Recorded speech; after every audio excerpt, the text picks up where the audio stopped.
Hello, everybody. Welcome to another Whoa. episode of Large Scale Consolidated Live. I'm going to be DAC Man tonight. No, I'm kidding. I'm going to be MrPictovid as I am every night. Andrew Fitch. And of course, my co host, Sean Conahay of Dackman Productions. How are you doing tonight, Sean?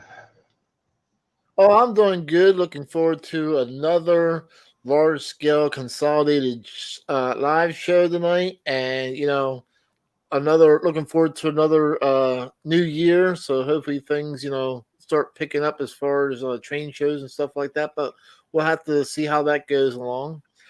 So I'm Yeah, caught up. I guess we should wish everybody a happy new year since I guess this is the first time we're seeing everybody for the year. Yeah, yeah. So this is our first live show for 2021. So welcome aboard, everybody. Welcome to our large scale consolidated live show, and glad that everybody has been enjoying what we've done so far. Yeah, it looks like we got several people that have been bouncing around in the chat already. Looks like lots of chatter going on in there. Yeah, we have quite a few people that were already waiting out, and well, let's go through some of them. We have looks like Canadian Railroads, Stay Loaded. Yeah, it looks like Stay Loaded was first again. Not by a week this time though. He Yeah, saved yeah. himself. Sean Seuss, and then we have Kyle Keeper, and then we have Garden Railroad. He's got a good channel. You guys want to check him out? Garden RR or Garden Railroad. He's got a great YouTube channel. So he does some nice stuff. Cody Reisinger. We have still going through here. Bruce Morrill from New Jersey. Me and Bruce are both from South Jersey. I know we had Dunbar, Yeah, Dunbar's in there. Joseph Lipinski, who is from the New Hampshire Garden Railway Society. That club always shows up at the East Coast Large Scale Train Show, and that club puts on a very nice display. And then we have let's see if I missed anybody's. Have I missed any? Jens Bang. Hey, yeah, he does some nice stuff too. Yeah. He actually had his layout in Garden Railways years ago, the Snake River Railroad. He's got a pretty impressive layout. Yeah, so we have some great people aboard already watching. So if I missed anybody, make a comment and we'll bring you up or mention you. Yeah, I see. And Joseph Lipinski was asking what exit in Jersey. what exit am I? Or I could have uh, got lost in the comments or Bruce says he's on exit 4. I'm down southward in that. I'm all the way at exit 2, and then you got to drive another at least 30 minutes south yet. So you got quite a ways before you reach my place. all right.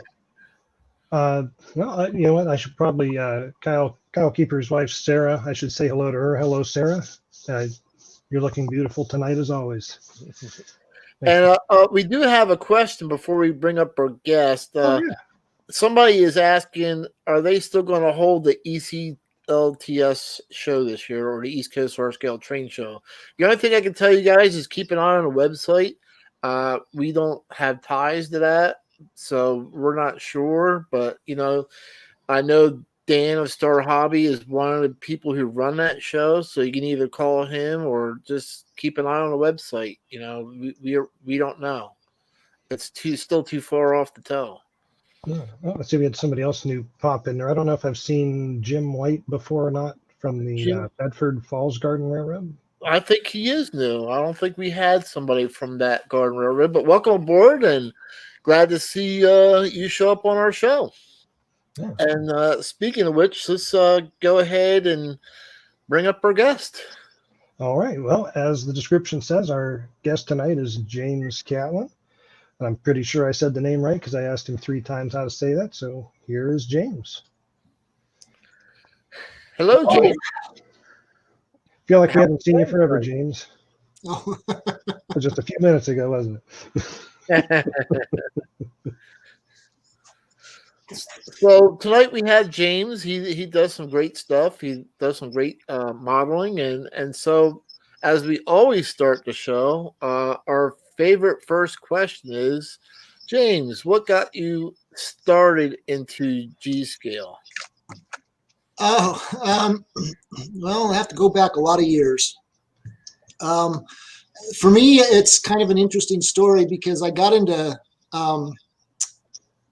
trains and 1/32 scale about the time I was 6 years old.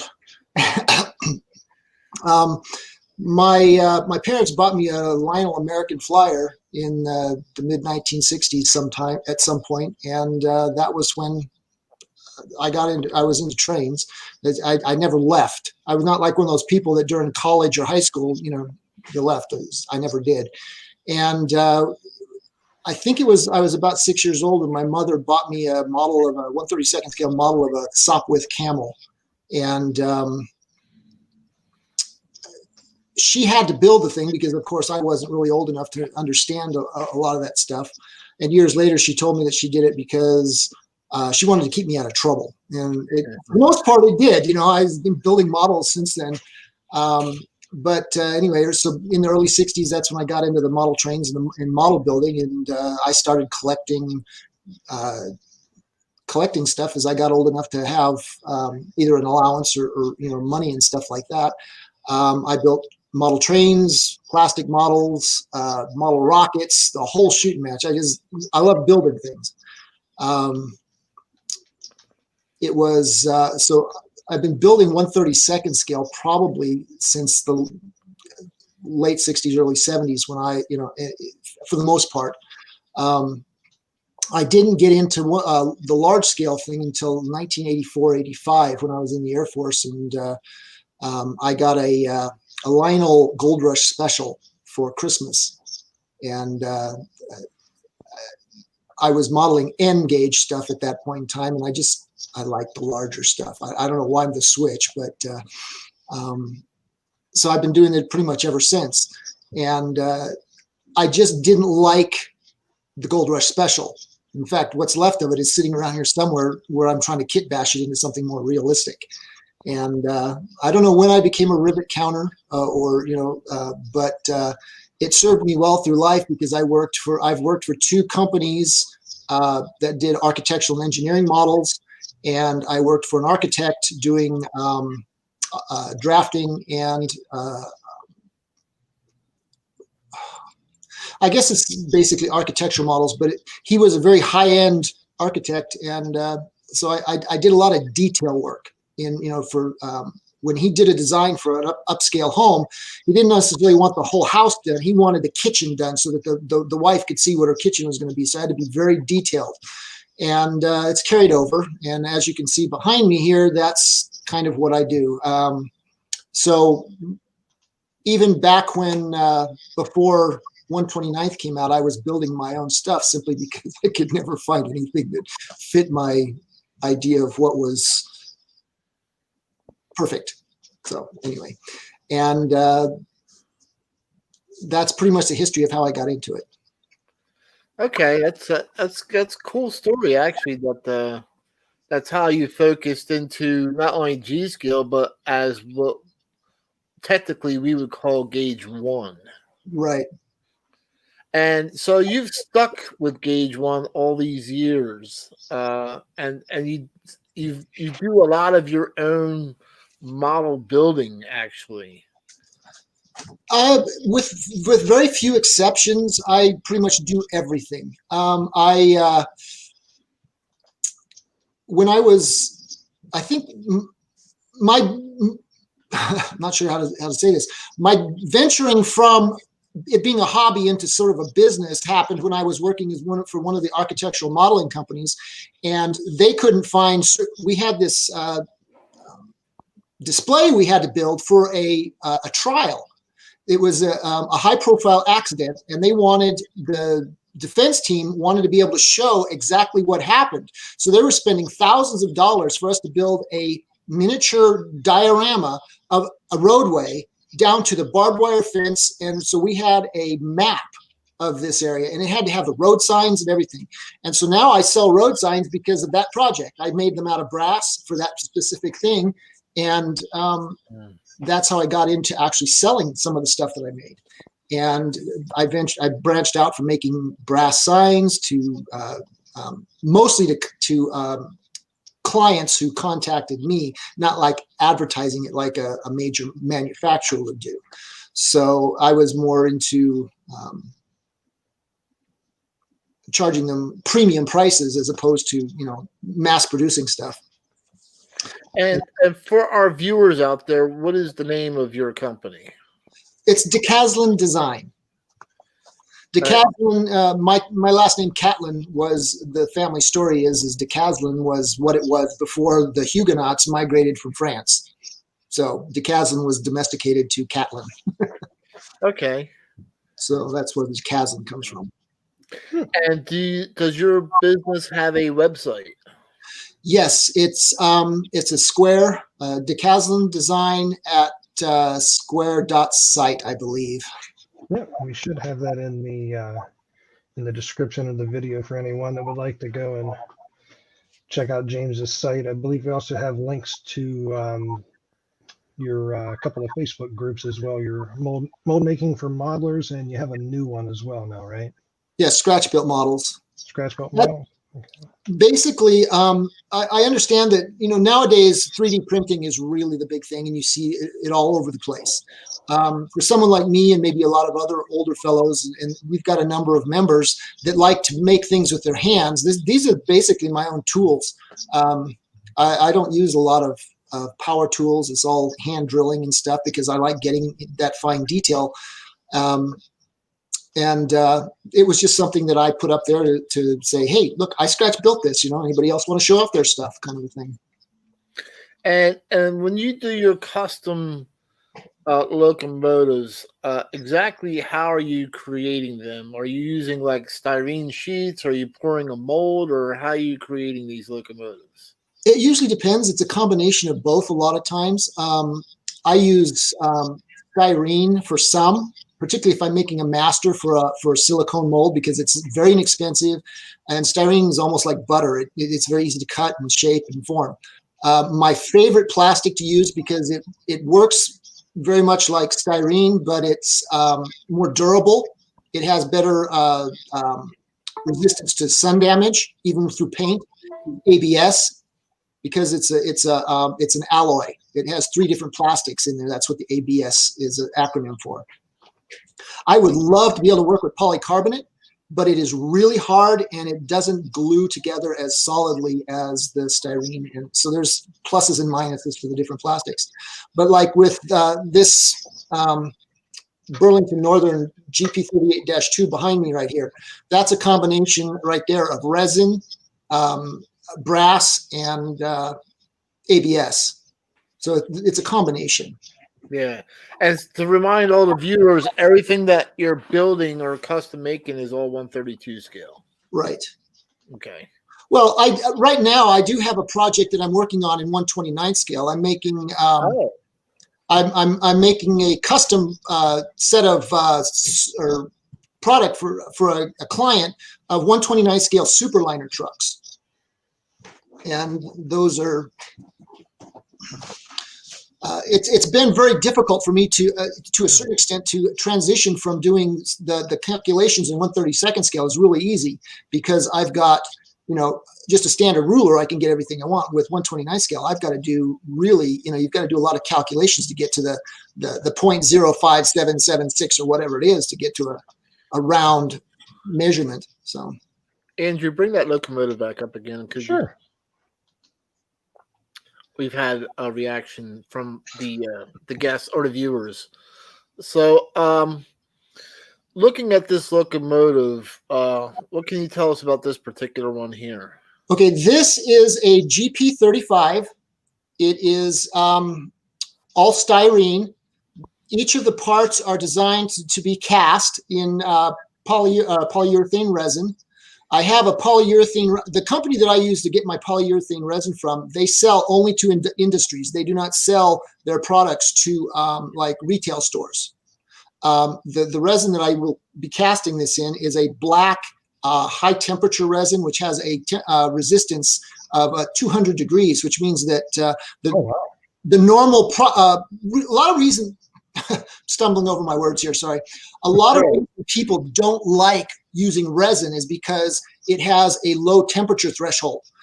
If you leave it outside, it has a tendency to soften. That was my problem in the past.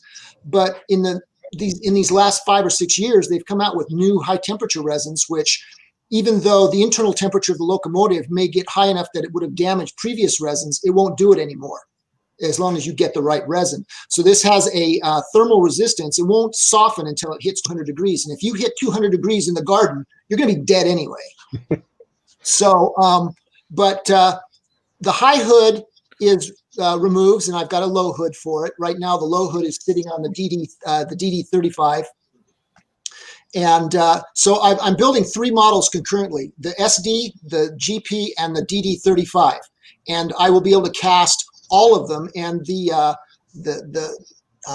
battery box below the cab itself, the high and low hood, the vent screens on the side, the I'm not really sure what that is. The vent on top, the gas, the fuel tank, all of that is modular, and each one, so they're all interchangeable. So most of the parts, I only need to make 1 mold, and I can do 3 different locomotives. Oh wow, that's great. And so you're casting these in a rubber mold, from my understanding. Right, silicone rubber mold.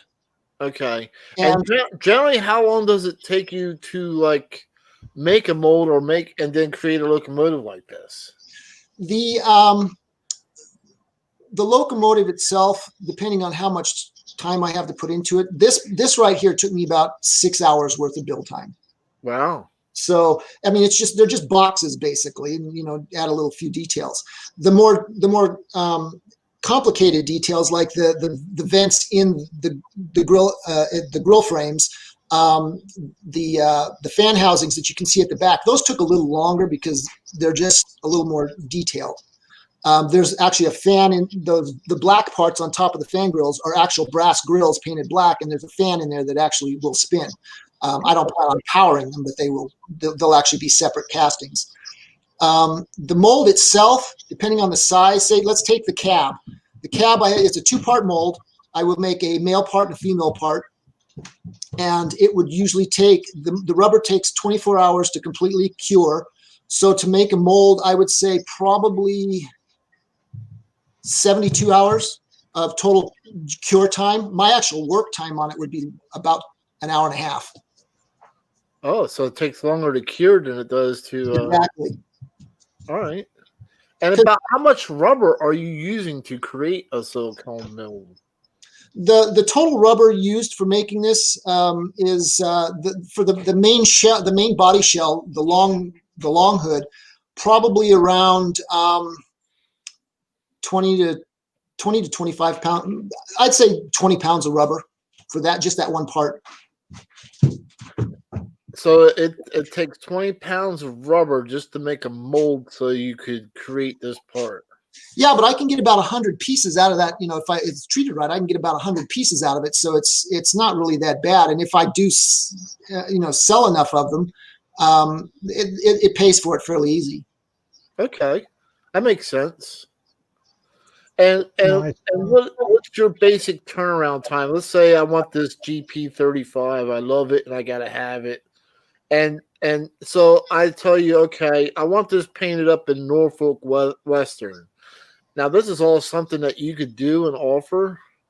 Oh yeah, it's not a problem. The only stumbling block that I have is I can't print white decals. So a Norfolk Southern or anything with white decals, I would have to go to Microscale and have them print them for me. Okay. So that would add to the cost. When I do decals, it's next to nothing because I print them myself. So I do that if I need white. Now, do you use a special printer for your decals, James? No, I just take it down to Staples and they print them off on my decal paper. Oh, okay.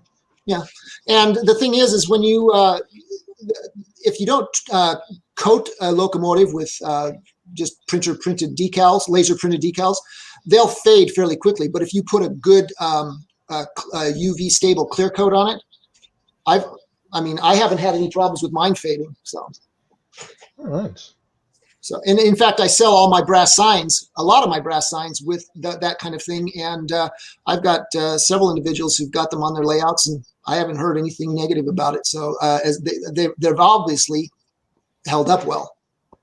Leave that photo up there, Andrew. Now, somebody was just bringing up the fact that you showed how to do tank cars a few years ago. I think Dunbar brought it up. So what can you tell us about tank cars and how you're creating these? Well, I found that one of the things that I have that at least I think is an asset for me is after I worked for, like I said, a couple architectural modeling companies. And in that period of time, I got used to working with different plastics for different situations and different suppliers who supplied not just to like you could go to Hobby Lobby and you can find certain things that you need for your locomotive or for your cars. But I buy all of my stuff from specialty places that supply things that meet my needs. This tank car right here that you're showing right now is a funnel flow tank car. So it's one of the ones that has the, what they call in the middle, like the tank car. That gray plastic is that's ABS, and it's sold by a company called Plastruct. And it is, they sell these tubes from, I believe it's about 1/4 of an inch in diameter, all the way up to 6 inches in diameter, and at 1/4 inch increments. And so this tube is 3 3/4 inches in diameter, which is an exact 10 feet in 1/32 scale. And if I want to do, I do some older tank cars for my steam era trains that I use 3 1/4 inch, which is 8 feet in 1/32 scale, and that matches more the big dome, triple dome tank cars. And so basically what I did was I buy the tubes in 36-inch lengths, so I can get 2 tank cars out of that tube. And basically I just cut it so that at a slight angle and then glue it together. The ends on this are acrylic. Acrylic can be glued to ABS, which as you can see here, it worked fairly well. But they also sell these domes for these tubes in every single size. So if I buy this 3 1/4 inch tube to make the tank car with, I can buy a hemispherical, which is the half a circle. I can buy an elliptical, or this, which is here, which is the dished. They have the 3 different vessel heads, and then I just glue them on. And so the tank's done. And so that tank right there, I can make 2 of them for, I don't know, $36. Wow. Really? The ABS in these custom sizes are fairly expensive when you look at it as just a tube. But I'm making some beer can tank cars out of this. And for the tube itself at that thing, I think it's about $27 or $28 anyway. With shipping, it runs about $30. I can get 5 or 6 beer can tank cars out of that for $36. Huh. Wow. And the bolsters that are on it, I made my own bolsters. It's a bolster saddle coupler pocket, all built into one. I make resin castings of that, and I can make any number of resin, numbers of these that I want. I have them already done. The trucks, the only thing on this tank car that I haven't made that is I buy commercially are the KD couplers and Gary Raymond metal wheels. Okay. Now, And what trucks are you using on these? Ones that I make myself. Oh, so you create your own trucks as well? I create my own trucks. I have molds for 5 foot 4 inch. These are all in 1/32 scale. I have 5 foot 4 inch Bettendorf trucks for ore cars. I made those because I was buying the MDC hoppers or ore cars, and I didn't like the way their trucks worked, and I wanted fully sprung ones, so I make my own fully sprung trucks. I also have 5 foot 6 and 5 foot 8 Bettendorfs, which equal out to 50 and 70 ton trucks. I make 2 different sizes of roller bearing trucks. There's the 5 foot 8 and 6 foot roller bearing trucks. The roller bearings are a couple on here. I make For my locomotives, I do my own side frames. I've got side frames for the first generation SD locomotives. I've got the original flex coil, the high traction truck, the second generation flex coil, which would be used on the SD40s, 40-2s. I've also got side frames for several Alco locomotives. This is the picture showing right here is the new one I'm making for my E units, the E7, E5, E6, and E7s. And the truck that you can see just off to the left is the tail end of one of the trucks that I made for my GP units. Now, the interesting story about those, which you can only see the end of it, I made those initially for Ralph Brown of Great Trains. Oh, okay, yeah. When I bought one of his E units, the cab for it, and when I did, I was going to buy, I wanted to make an E unit back then. And the side frames I got from him were a single casting, and there was very little detail on them. And so I said, I can't deal with that. It just doesn't work for me. So that side frame right there has 19 separate castings on each truck, on each side frame. So total of 76 individual castings for a single locomotive. Wow. And for those who don't know, so looking at this truck, only the two outside wheels you're going to power, and the center axle is going to be a dummy because, like the Alco PA only had the center axle wasn't actually powered, for example, but it was just there for weight. Right. The early passenger locomotives, 3-axle passenger units, used what they called an A1A truck. I mean, you have the A1A, the BB trucks, and the C. That's why a C. What am I trying to say? When you have the Alco locomotive with a C in the front of it, that means that it's a 3-axle truck. If it says B, or at the end, it means it's a 2-axle truck. Well, the A1As, they were floaters, and I don't know why they did that. I think it was probably easier for gearing, and the unlike a freight train, which had unpredictable. You didn't know what the tonnage was going to be. You needed as many powered axles as you could. A passenger train usually had a certain number of cars, a certain number of passengers, and you were able to determine its weight. So they didn't need the locomotives didn't have to be as powerful. So, and the center axle was simply to distribute the weight for bridges and things.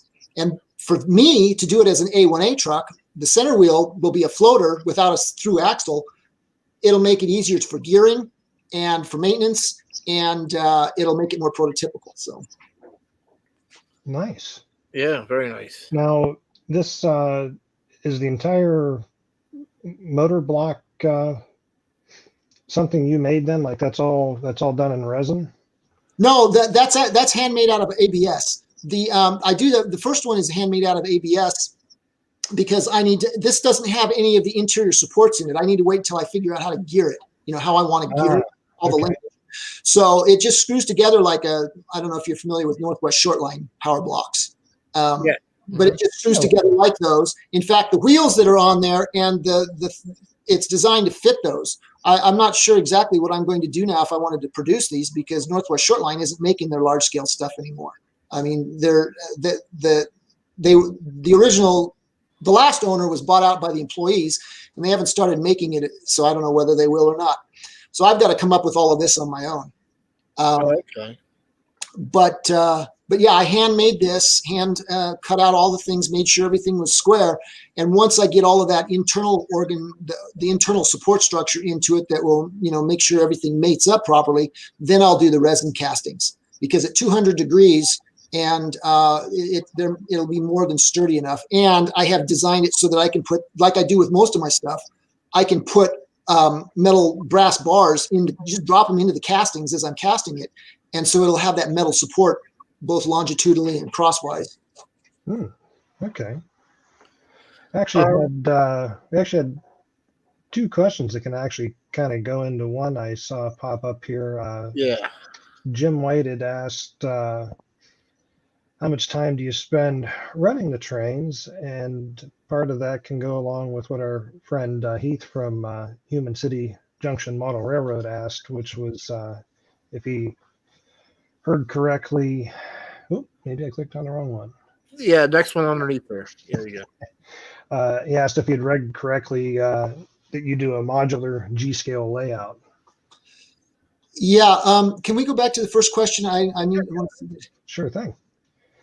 Okay, running trains. I used to run when I was prior to about 6 or 7 years ago. I used to go to conventions and shows on the West Coast all the time. I'd go to the Queen Mary, the national shows, with a group called the Gauge 1 Standards Group, which once again, like I said, the wheels that I use on my trains are Gary Raymond's metal wheels, and he was the lead of that group. So I used to run my stuff all the time. In fact, it's over here. This locomotive has seen a lot of trips back and forth to California. Do I run them now? No, for a number of reasons. I don't have an outdoor layout at the moment because the yard that we have is usually constantly trampled by grandkids. And it's just not suitable to me. And I think I mentioned this earlier when we were chatting before the show, that I'm not the kind of person that can run things in a circle. If I have, the room I'm in right here is 40 feet long by 18 feet wide, and I've got the beginning of an HO layout.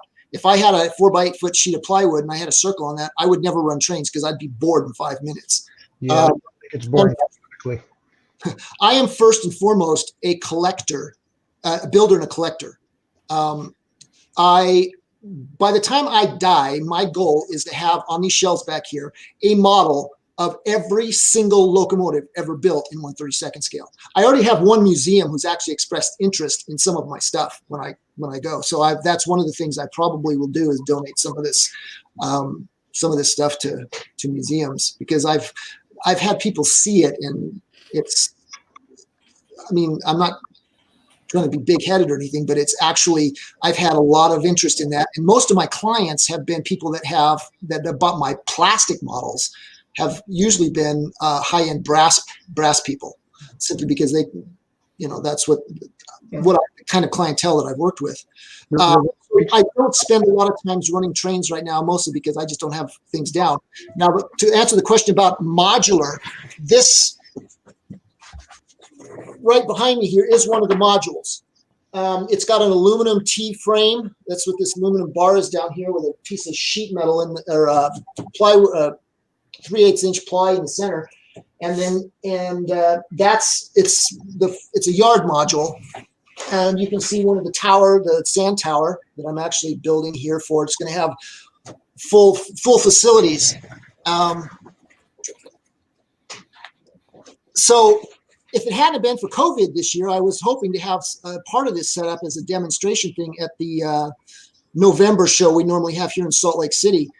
And that's where I would normally run it.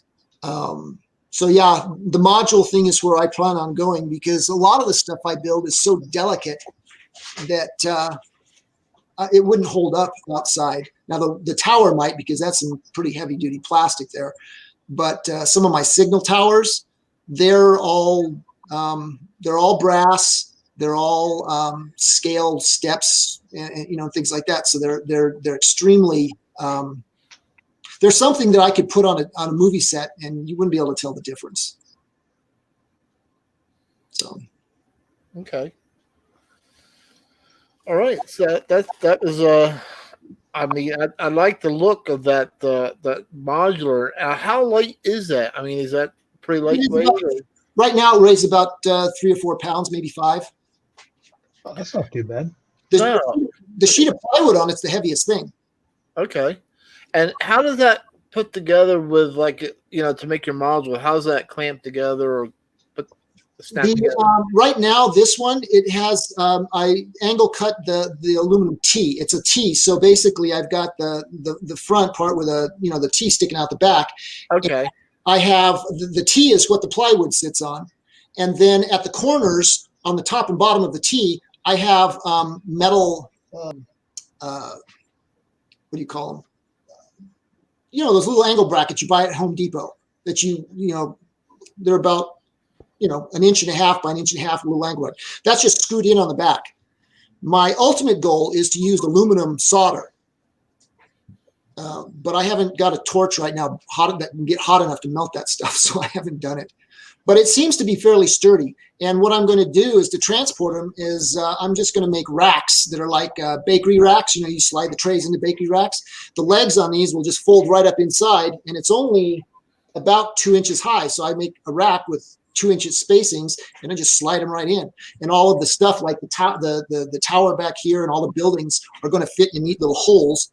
And the idea is to create the module so that if I want to do a summer scene, I can lift a building out or put a building in that has summer on it. For a winter scene, I just have one that I drop in that maybe has a little snow on the roof, and I can put some things down. So it's all going to be really flat and compact. And, okay. And since I'm building them all myself, I don't have to worry about somebody else matching up. Yeah. And Joseph Lipinski is asking, with the disappearance of Shiloh's signals, any thought on selling brass G-scale signals?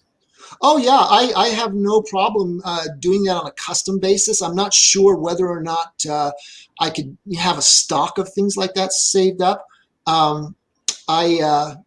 One of the things that I've sent to Andrew recently was a little hitch that I did for the cars, the TOFC cars, trailer on flat cars, and it's made out of resin, and it's fairly fragile. I've got I think there's a picture in there, one of the ones that you had in there of the 2 trailers on a flat car, the pumps. But I'm planning on building those out of brass as well, because I think the brass would be considerably more expensive, but if you had a derailment, they'd be less likely to break. Though the resin is fairly inexpensive. I have the one that you had sent me here, and I'll just point out this did not break by fault of its own. It broke by fault of MrPictovid and not watching where he was setting things. But this is the base portion of it for the TOFC, and unfortunately the top portion for the fifth wheel broke. Get on the camera. There we go. Broke off of there. But James was nice enough to send me another replacement section to fix it. And the way he makes them, everything's all pinned together on it. And what I really liked that you did on it, James, was the fact that I don't know how easily it'll come out of there, but the back pin will actually come out of there, so the whole thing will lay flat or semi-flat. I think you said it doesn't go all the way down, but it's kind of nice because then you can lay it down if you got an empty flat. Let me see if I can find one of the ones I've got here. Yeah. Well, once again, this was my fault that it broke. I had it sitting over to the table to the side, and I said, "Hey, I'm going to set this." Well, wait a minute. There Wait a minute. It's not, because guess who's here? It's Heath. It's Heath. Oh, yeah. We get to blame Heath. It's his fault. Yeah, yeah. Blame Heath. Hashtag blame Heath. Oh, there we go. So here's my. This is just a styrene 50-foot flat, 60-foot flat car, and those are the trailer hitches on top of it. And this is one of the pup trailers that get back further away. One of the pup trailers that I'm making for it. The tires on this, the wheel rims are resin. The tires are polyurethane rubber.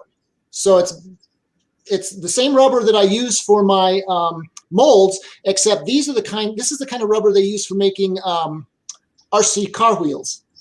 And my supplier sells that, so I just made molds of some tires, and that works like that.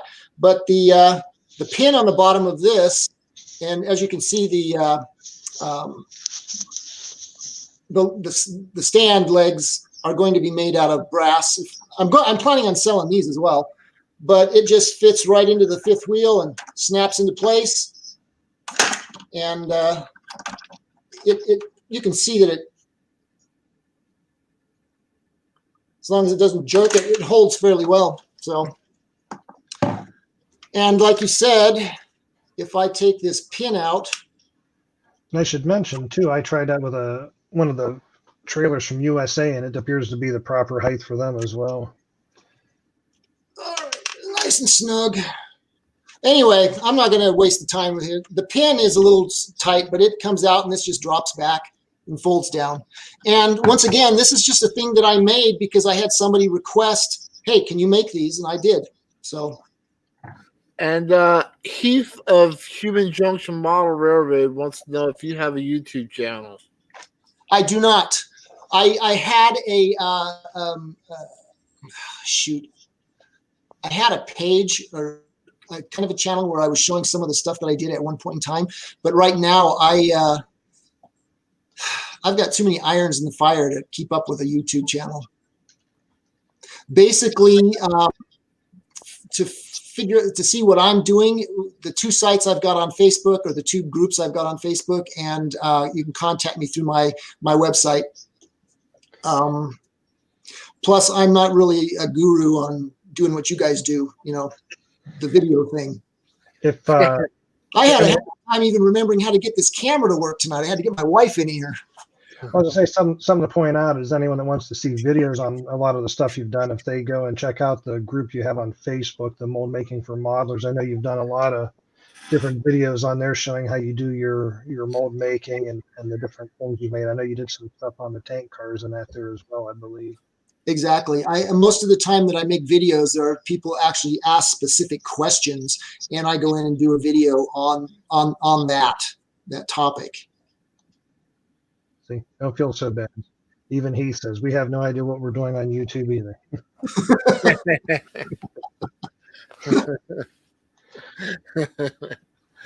Oh boy.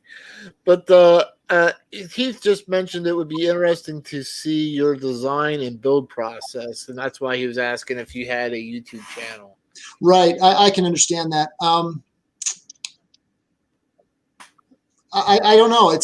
I posted a few videos years ago when I was building some modules with my son, and you know, showing just the process we were going through, but trying to, I just the mentality for that kind of thing. I mean, I don't know if it's a mentality. I don't know if it's the patience or the whatever for doing what you guys do. It's just doing the Facebook videos is hard enough. Yeah, I understand.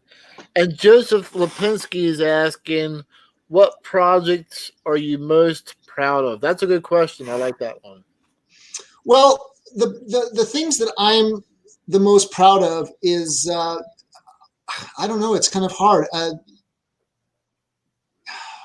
I think my E6 is, you've got a picture in there of the E6. And even though the wrong one, I imagine. The Jeeps back here are very nice. I like them because I love diesel, but they're basically just boxes. They're easy to do. Having to hand build the nose on this locomotive right here was, I mean, it's lucky that I had been into RC aircraft and boats for a while, because I probably wouldn't even have known where to start to contour the front of this thing. And so that right there is probably going to be one of my greatest achievements, is when I finish this thing, is the E6. And once I get this done, I'm going to take one of the castings of the cabs, and I'm going to add the corrugations onto it, and the rivets that the E6 doesn't have for the E5 for the Chicago, Burlington, and Quincy Zephyr. Oh. And once I get that done, they have a new product out there where you can actually dip. I can dip it. I just buy a can of this chrome paint and you dip it in it. And when it comes out, it actually dries, not like silver paint, but chrome. Wow. And it's designed for automobiles. And I'm going to dip the sucker in that, which will make it completely chrome. And then I'm going to take a very, except for the area along the side where the Burlington logo was, which was a polished stainless steel. The rest of it, I'm going to go over it just real gently with a fine steel wool, so it'll look like the brushed aluminum. So it should be quite a striking locomotive when it's finished. I'm going to be offering the cab of this, and probably my E7 as well, as castings for people who might want to build their own. All of the the vents on the top on this locomotive right here, you see the black ones in the back. Those are resin. The centerpiece vent area and the little things up there, all that whole top area there, that's an inset. That's all cast. The fuel tanks, the interior, the cab on the front, everything else will be all the side frames. Those will all be available hopefully within the next year. I don't know. It all depends on the cost of rubber and whether COVID keeps messing things up. But that's all going to be available. I've had some people express interest in it. You just have to build the sides of whether you want the, I don't know. I may even try to make a casting of that. But I remember, Sean, I was telling you earlier that my SD45 shell was a 45-pound mold and cost $300 or $400 just to make the single body mold. This thing is much bigger than that SD45, as a whole mold, and that sucker is probably looking at $600 or $700 just to make the body shell. Wow. 45 here. Yeah, those are two resin castings. One, the gray is automotive primer. And that shows the before and after of being painted. And once again, these are 1/32 scale, correct? Right. Okay. And you're also creating for your locomotives your own trucks, side frames as well, correct? Yes, I have. These are all the different dynamic brakes and non-dynamic brakes I have right now. You've got the two at the top are for the GP38s. The next two are GP40s or SD40s, either one. Then you've got on the third right is on the right is the SD45 dynamic brake. The one on the left is the dynamic brake or non-dynamic brake for the GP38s. And then you've got the DD35 dynamic brake at the bottom. You sent me a picture of the DD35, did you?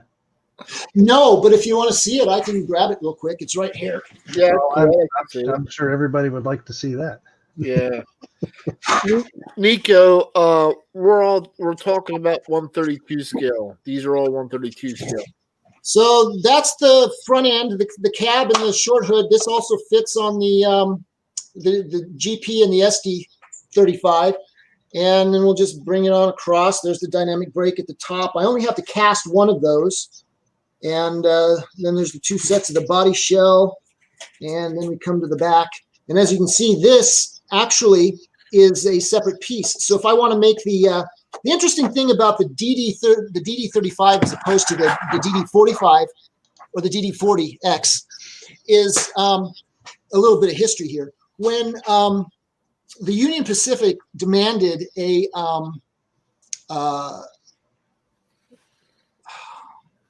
wanted a unit that could pull a single train with one locomotive. That was the whole purpose behind the DD35.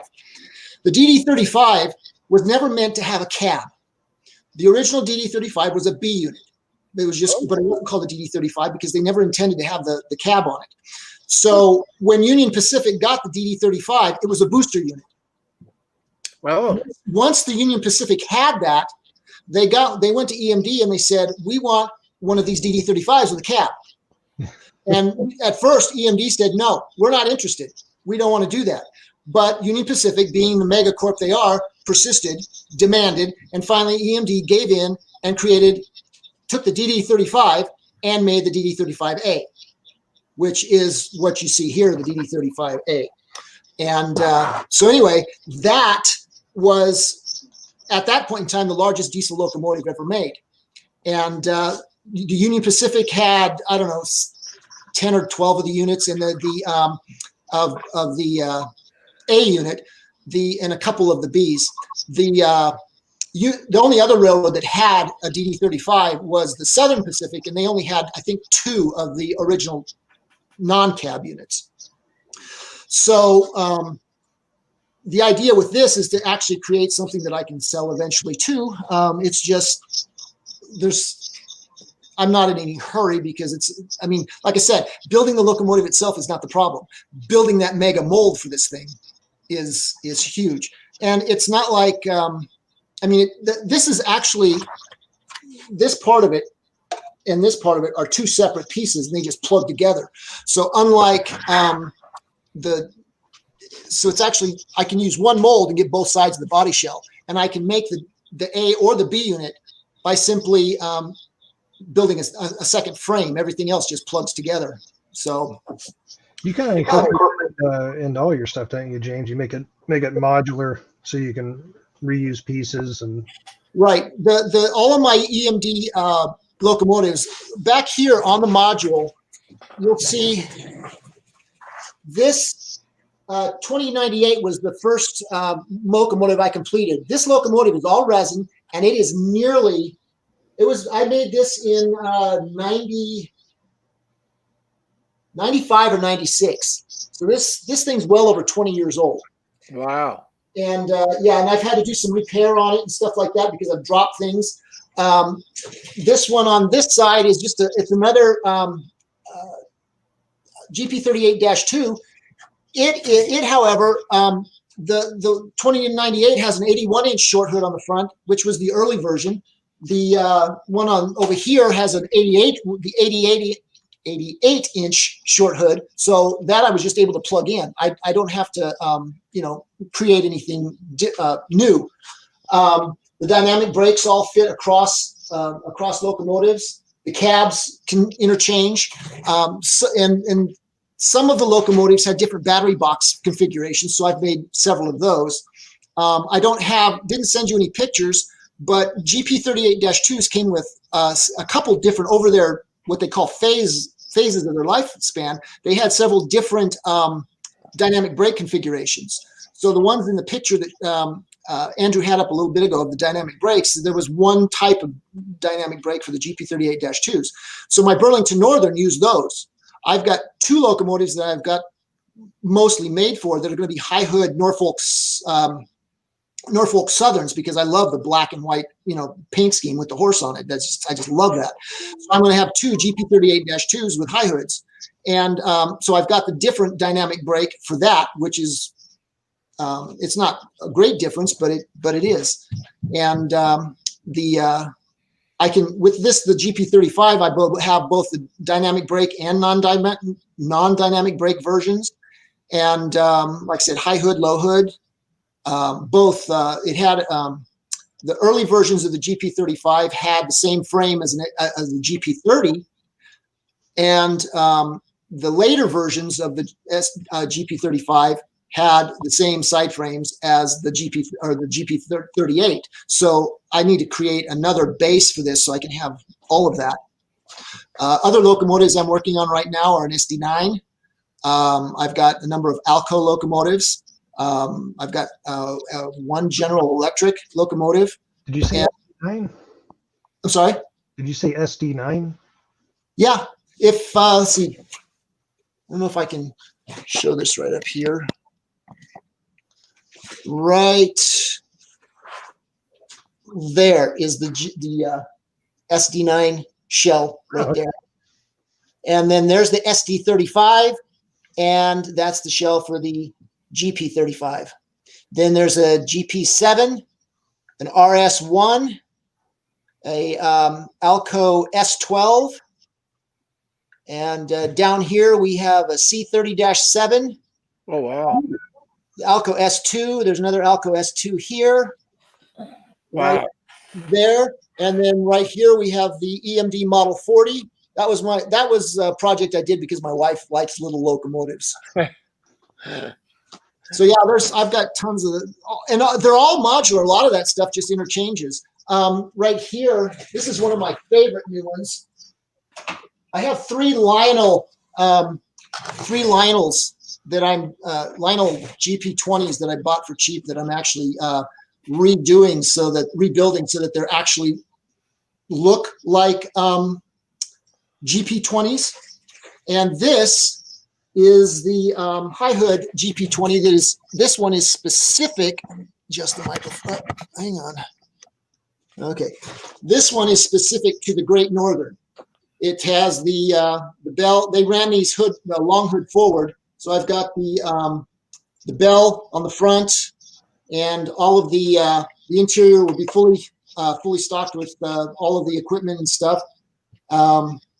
It's actually got tread plate. This is diamond tread plate on the walkway, and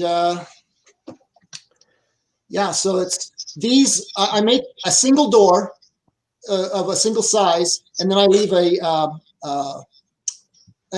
depression in the doorway, and then I make castings of that, and then I can just plug them in where I want them. So I only have to make one piece, and then the resin part is plugged into the ABS, and that.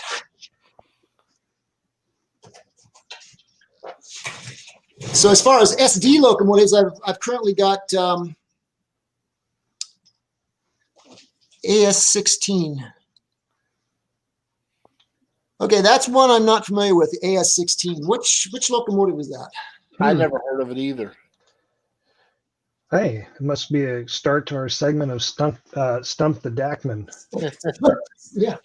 Answer the question, Dackman. What is an A? Yeah. I don't know. If you give me the manufacturer and some little more information, I might know it. I just the number doesn't ring a bell right at the moment. There's Charlie's saying it's a Baldwin. Baldwin AS16. AS16. Okay, AS I don't know. 16 probably stands for 1600 horsepower.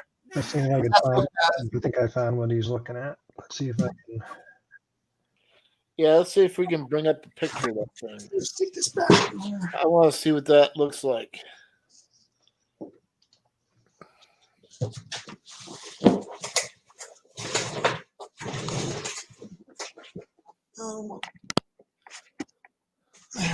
Where did Andrew go? I think he took himself off the show. Okay, then. Well, I've had internet cut out on me a couple times here, so I don't know. Hopefully, it's not a. No, there he is. He's back. That was my bad. I closed the wrong window. Say, what's going on here? So Charlie's saying it's a Baldwin switcher, which I didn't know. AS16. Let me look at that real quick and see what I can find here. Here, I was getting ready to share the screen when I closed myself out. Alco is 16.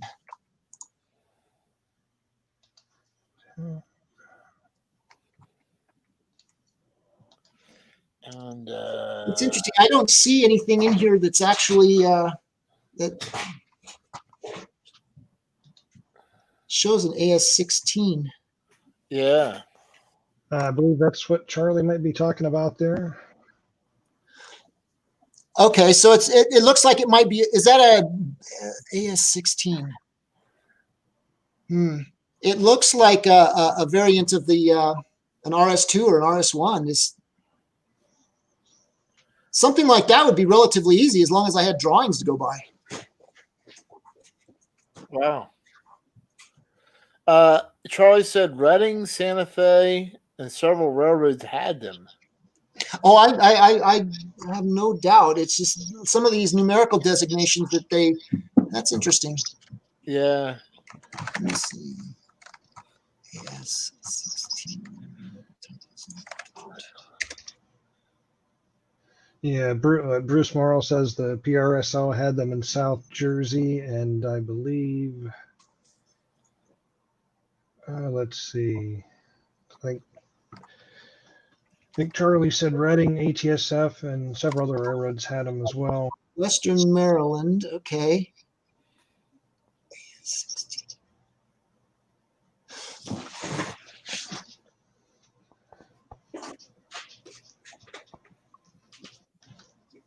Well, the cab is basically the same Alco cab that anything else uses. So, yeah, it's basically it'd be interesting if I could find a set of drawings for it, giving me dimensions. I work off of plans. I definitely don't try and guess.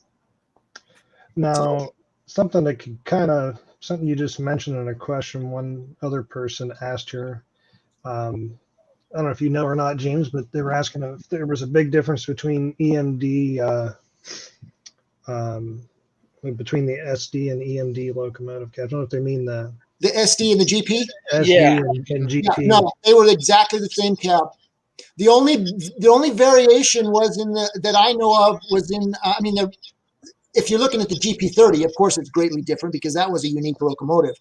But prior to the GP30, they were all the same. And after the GP30, when they went from the round hood to the angular cab, they're all the same, except for on Burlington Northern's GP50s, the last, I believe, 10 locomotives they got, they had an extended cab so they could cram the whole crew into the locomotive. And that was their last order of locomotives. And they had, instead of being 6 feet long, they were like 8 feet. Okay. I don't know if any other railroads had those, but I know the Burlington did, Burlington Northern. And I was looking through here. I thought there was something. Someone was asking a question. There we go. Someone was asking why you do 132 and not 129. Well, that's a good question. You know, I've been asked a lot. The one thing is when I started doing this as a business, I had to look at market, how, you know, who was going to be buying my stuff. And when you notice that in some of these pictures here, you saw that I built the pup trucks. I built the trailer hitches. I build road signs. The strangest thing that you'll find is that the majority of my customers are women, not men. And they buy the stuff, and I make the majority of my money because of women and their Christmas villages and their fairy gardens. Oh. I also sell a lot of my stuff to collectors of 132nd scale and 124th scale automobiles, collectors that build dioramas. That's probably my second biggest customer base. My third biggest customer base is slot cars. People want signs for their slot car layouts and things like that. So if I were to build things in 129 scale, most of those people who like, you know, they buy slot cars, they want 132nd scale slot cars or 124 scale slot cars. They don't care about 129 scale. If I build something for ladies in their backyard, they wouldn't care because they don't really worry about scale, but the 132nd scale is already established. There are only 4 companies that I could name offhand that actually do 129 scale. And if I was going to be strictly into trains, I might do that. But the majority of people or men who in model trains, 132 or 129, that buy my stuff, if they're 132, they want 132. They don't want 129. And I've got quite a few of those.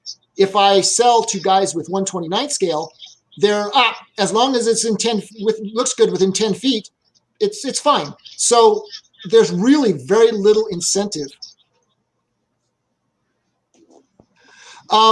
That's an interesting question. I wish the industry hadn't either. And it's an interesting story as to how that came around, because it had nothing to do with the love of the hobby. It had to do with money. When I was going to the conventions in California, the conversation between me and some of the other people that were there came up about with someone who knew the aristo-craft in the inner workings. 129 scale was created because the powers that were in power at aristo-craft said, or the individual, I'm not going to bring up any names, basically said, right now this hobby's in flux, not in Europe, just in America. 132 has never fallen out of favor in Europe. It's always been there. Markland and other places, other manufacturers, 132 is there. It's solid. The live steam industry in 132 right now is still huge. If you were in live steam, AccuCraft, Sam Hongsa, Aster, they're all huge. Other companies, fine scale models. Yep. They all do museum quality models in 132. They're incredibly expensive, but you know it's there. Now with 129 scale, that came around because a single individual said, you've got 132, which isn't really popular in the United States, and you've got 122.5, which is narrow gauge. And if we build something in the middle, we could get all these people together and we can make money because, you know, 132 isn't that much smaller and 122.5 isn't that much bigger. And so everybody will be happy. Well, Aristocraft's out of business because everybody wasn't happy. They didn't do the markets. They didn't think ahead and say, look, this isn't going to. There's a lot of people out there who are, particularly in HO, who might move into large scale HO people who mostly are, they want it right. They're not coming into large scale because it's not right. The trains are 129th is technically too big for the track. So it's a narrow gauge instead of standard gauge. For most people in the large scale, this isn't a big thing. They deal with it however they want, which is perfectly fine. But by creating 129 scale, they didn't do us any favors because 129 scale isn't that much bigger than 132, 10%. And if they had built 132, you'd have 132 people buying. You'd have 120, the people now buying 129 scale buying, and everybody, and Aristocraft would probably still be in business. I pretty much believe that. And it was when we went to the conventions in California, the people I was with were just like, this is stupid, but it is what it is. And we've got what we've got. And the main reason it survived is because people bought into it. And, I honestly, personally, I may be wrong, but I personally don't think it's going to live. Another 10, 15 years, and it's not going to be there.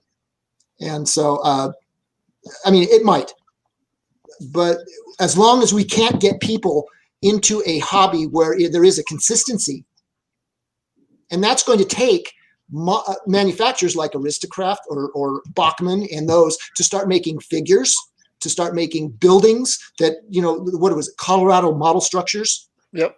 They went out of business because there's not a lot of people buying that. And the major manufacturers can't do it because they're spending so many millions of dollars making molds. This new AccuCraft SD60. GP60, sorry. Yep. The mold on that alone, they're going to have to amortize that for the next 20 years to even start making money. Injection molds are bloody expensive, even made in China. So they have to sell a lot of those just to make any money at all. So I'm glad you brought that subject up, injection molding. Mm-hmm. So how expensive is that? Because I don't think people here realize how expensive injection molding really is. Well, the only experience I have is, I was training to be an injection mold maker for a while, and I have a mold that I started making. I haven't worked for a company, so I can't say specifically how much. I do know that, say, for example, if you look at a model like 148 scale World War II B-17, and it's got all those injection molded sprued parts, you're looking at probably between $500,000 and $1 million just to make the molds. It's that much. And that's today's money. Years ago, it might've been a couple $100,000, but that money's got to be amortized over the sales of, a number of years to make that money back. And that's one of the reasons why locomotives are so expensive, is because of that intense. My mold was, it's about 1 foot by foot, designed to make some dual gauge track to go along with Logus Creek track. Not to take a place of theirs, just simply so I could run my narrow gauge locomotives and maybe sell it, because I want to make narrow gauge. That little engine, where is it? Right. I think it's out of the screen right now. Let's see, right. That little narrow locomotive right there is a scratch built locomotive by me. And it's a 3 foot narrow gauge of a real Baldwin locomotive. And I wanted to make my own steam locomotive, and that was it, where I started. But that I needed to, I didn't want to hand lay everything, particularly if I'm going to do it outside. So I wanted to make, some good rivet strips. So I started making the mold myself about 5 or 6 years ago. And by the time I got it to the point where I couldn't do any more myself, the gentleman who had done the design work in SolidWorks, and I had done a lot of the manual labor, I probably was, just for making those tie strips, I'd say in it myself, time-wise and money, about $20,000. And when I took it to a company here, once we moved up here to northern Utah, I took it to a company, and they've told me that it's going to take another $45,000 to $50,000 to finish the bloody thing. Wow. And that's not because it's just the cavity. The cavity is nearly done. But when you have an injection mold, it has to be able to be pulled apart. So there's the mechanism for that to be pulled apart. And then you've got these little pins in there that I have all the pins, but once it's pulled apart, there's a mechanism that pushes in, and it pushes those pins are what push where you get the little, when, say, for example, if you look at the side of an aristo-craft locomotive, you'll see that the side frames have little round circles on them. That's where the push pin pushes the plastic out. Okay, this one has dozens of those pins to push out all the ties so that it doesn't, break or twist. And that mechanism has to push that in. And then there's a mechanism on top of that actually has to clamp it all together. Every one of those little things changes the dynamic, adds to the cost.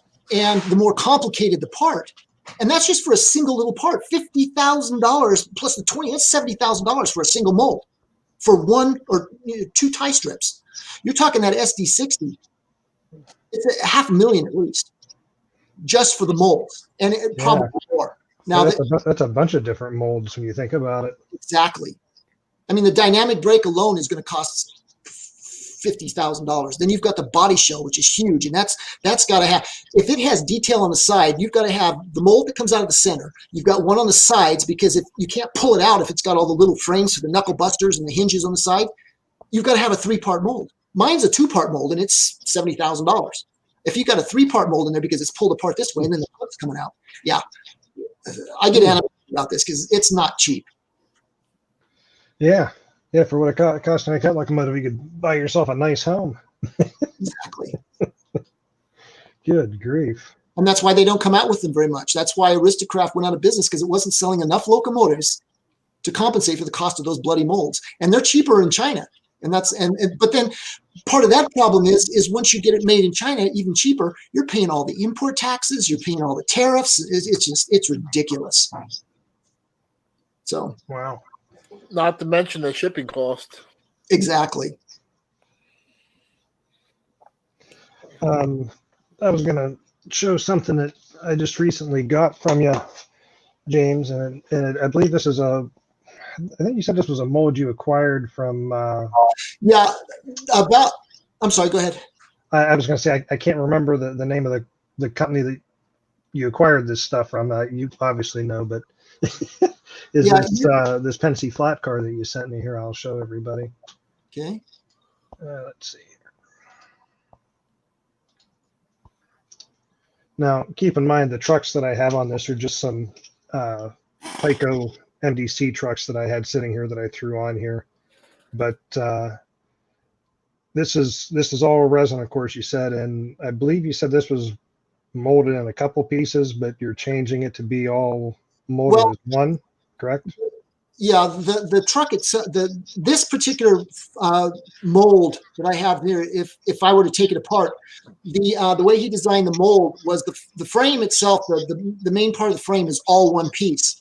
And when I got it, the brake cylinder, the triple valve, and the air reservoir were all molded on pieces, and I didn't like it. Which, by the way, I don't have those on this. By the way, if people are looking and wondering where they're at, there's places for them. I just don't have them on. That's because I forgot to put them in the package. I will get those to you as soon as I can. I wasn't going to throw you under the bus. Oh no, that's fine. I'll throw myself under the bus.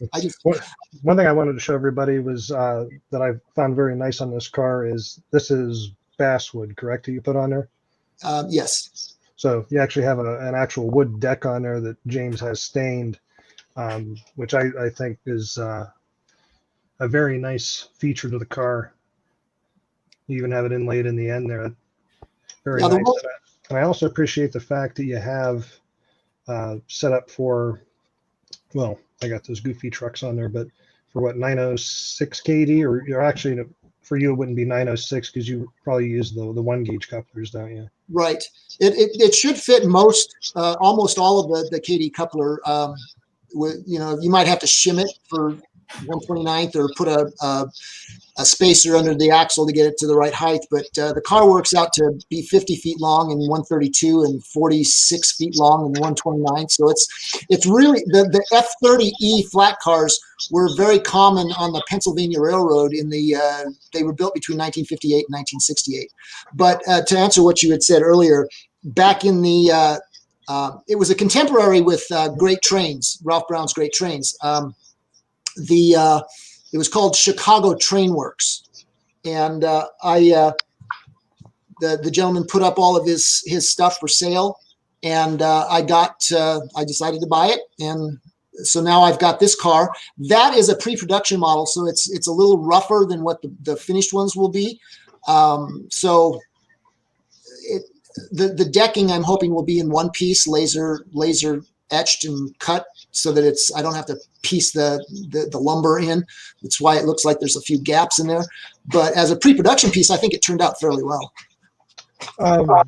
Let's see, Randall Ellison asked if the steps on the flat car were brass, and I know they are. And I was actually going to ask you that, James. Is that just brass strip that you formed? Yes, I hand formed each of those myself, just with a pair of pliers. A pair of pliers, so you not even like a form or anything. You pressed them and you just hand formed them. Now, looking at those, how did you attach those? I know it's kind of a little bit blurry on the camera. Those are little tiny brass pins that are pushed about almost a quarter of an inch in, and I figured that they'll hold fairly well. They seem to be fairly sturdy. Vibrations may loosen them over time, but a little CA cement will put them in permanently. I'd have to say I'd probably break the stirrups off of an Aristo car before I would break these off of here, honestly. Those are under pretty good. And once again, keep in mind, these are just crummy trucks that I stuck on there. You actually offer your own trucks to go with these, don't you, James? 130. Right. The set of trucks that would go with those would be, I'm not going to sell them online with the trucks, because if they're 132, the guys will just buy the 132. If somebody wants 129 scale, they don't want to come with 132 trucks. A set of trucks without wheels is $15. They're fully sprung. And I use mine with Gary Raymond wheels, or they will also take the MDC, the same wheels that the MDC cars, standard trucks take. Okay. And what are these? What are these actually gonna sell for when you have these up? Well, right now I've got the price online is $79.99, and that's without trucks, but that's with everything else fully built, except for the brake gear will come separate. You just have to put there's brass pins in the resin, so the pins aren't going to break like plastic pins will. The brass is cast into the metal or into the resin, and you just press the pins in, super glue it in. And so the cost right now I've got set at it's not live yet, at $79.99. But I may be able to get that down into the $60 range. And if you and the one other gentleman who's bought these pre-prototypes do that, I'll send you a gift certificate for the difference. But so you can use it wherever you want in the shop. But I'm hoping to get it down into the $65 to $69 range. That way, when you buy the trucks, if you want them, it'll keep it into the $70 range. Because for me, I'm never going to make a mint, make it rich off of this. And I'm unlike the mega corporations, which are in it for the money. I'm not in it for the money. I want to sell these things inexpensive enough so that somebody can actually get 3 or 4 cars, 2 or 3 cars for the price of something that they would buy from one of the major manufacturers. Not that I want to put them out of business, but I think if I can do that, it'll entice more people to get into the hobby.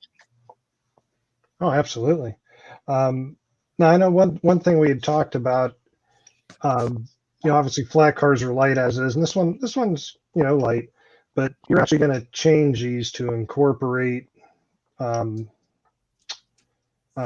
embedding weight into the actual mold, correct? Right. The new mold I'm making is if you turn that car upside down and you look into the center frame, you can see that it goes all the way down to the deck. I mean, it's the same level. I'm making the new one so that the center of the center sill will be thicker. So when I cast it, that'll be solid resin in there. It'll only go in about half that distance, So and then I'm going to cast right in there. This won't be as deep down in there. Right, and then from bolster to bolster, there will be a solid steel threaded 1/4 inch metal bar running the entire length. So that if you put a weight about there to there where my fingers are, it'll go through the bolster. So it'll go through the bolster. Oh, okay. Yeah, that way, when you put a screw in, the screw won't quite hit it because it'll be deep enough, but it'll go through the bolster. So that on that car, it's just resin. If you put heavy weight in the center of that, it will eventually, bend because it's just plastic. But with that metal bar in there, you can put whatever weight you want on it. It's not going to bend. and it'll also add enough weight to the car so that it'll be nearly 2 pounds when with the trucks and metal wheels on it. Set that over there before I have an oopsie moment with it. I was just going to answer real quick. I see a couple people are asking about, once again, if you have a website or anything for purchasing anything. If you look in the description for our video, you'll see I have a link in there for James's website, Decaslin Design, as well as links to his Facebook groups he has for mold making and scratch building. I don't think we had any other links in there, just those 3 things, right, James? Correct. The actual sign, for those who would like me to say it, it's DECASLIN, Decaslin, -design.square.site. And I have things on there from HO all the way up to 1/8 scale. I do stainless steel signs in 1/8 scale. So for ride-on trains, things like that. So you've actually had a question here from someone asking if resin is dangerous to work with. If you're sanding it, is it a safe item to work with? Anything that you sand and it puts dust in the air is going to cause damage to your lungs, even wood dust. I mean, you don't want to get that in your lungs. So, but it's fairly heavy. I don't have any problem with it. I don't wear a mask. The resin that I use has no odor whatsoever. So I use it in this shop I'm in right here. I'm 20 feet below the ground. Our house has 3 levels. This is a sub basement, and I don't have any problem with it. If I spray paint, I get more fumes from a can of spray paint than I do from resin. And I would recommend that if you I tend to be very teetotaling when I do my resin pouring, so I don't wear gloves, but it can cause some skin irritation if you get it on your skin. I get it on my skin all the time. I don't have a problem with it. It may just be that I don't have a problem with it. I know some people do. A couple of my children have some sensitivities to if they happen to, touch it. As far as sanding is always dangerous. So if you find that you're kicking up a lot of it into the air, you need to wear a mask. I don't have a problem with it because I've never sanded hard enough, or I don't use power sanders so it doesn't kick it up. But when I'm using a sanding stick, no, I haven't had any problems with it at all. I was going to, not to have a huge debate on it, but I was going to bring up a comment that Dunbar had made here, about MTH going out, and they were 132. And I was just going to say myself, I think part of the problem there was, everybody was so ingrained with 129, they came along with 132. I think it was hard to get people to adopt it. Well, see, one of the problems with MTH was a lot of the attitude. MTH, they didn't want. This is something that I've heard from other people. I haven't actually talked to the individuals, in the company, but I do know that there was a lot of. The owner of the company was not an easy person to get along with. He was not very open to change. He had his own ideas about how things are done, and he didn't like listening to criticism or critiquing. And so one of the things that was pointed out a long time ago, and one of the reasons I don't buy a lot of MTH stuff, I have probably 8 or 10 of their 40-foot box cars. I have several of their cabooses, 2 Rio Grande, and then the ones that I'm 2 shells that I got that I'm rebuilding. And I've got a Hudson locomotive. But they made some mistakes in how they handle customers. There's a hobby store here in southern Utah. They won't carry MTH stuff at all, simply because of the lack of customer service that they get, or that they got. But take their F7. It came. Let me show you here real quick. Yeah.